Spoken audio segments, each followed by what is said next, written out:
नमस्कार प्रणाम। हम भोजपुरी गायक मसरी लाल यादव आज बताते हुए बड़ा खुशी हो रहा है कि आज हमारे बड़े भैया यानी शंकर यादव जी का एक यूट्यूब चैनल खुला है, जिस चैनल का नाम है अंश अंकुश म्यूजिक। तो हम चाहेंगे आप लोग उसे प्यार दीजिए, आशीर्वाद दीजिए और सब्सक्राइब कीजिए और बेल आइकन जरूर बजाइए ताकि अच्छा अच्छा गाना आपको मिले नोटिफिकेशन। और उस चैनल से मेरा भी गाना आने वाला है। तो जय माता दी, हर हर महादेव, जय हो भोजपुरिया समाज।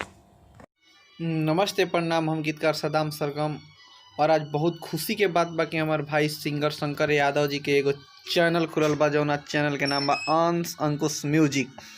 आप सभी से निवेदन बा कि इस चैनल के ज़्यादा से ज़्यादा सब्सक्राइब करी, लाइक करी, कमेंट करी और हमार लिखल गाना इस चैनल पे बहुत ढेर सारा आप सबके सुने के मिली। तो आप सबसे निवेदन बा, निहोरा बा, चैनल के ज़्यादा से ज़्यादा शेयर करी, लाइक करी, कमेंट करी। जय हो, जय भोजपुरी।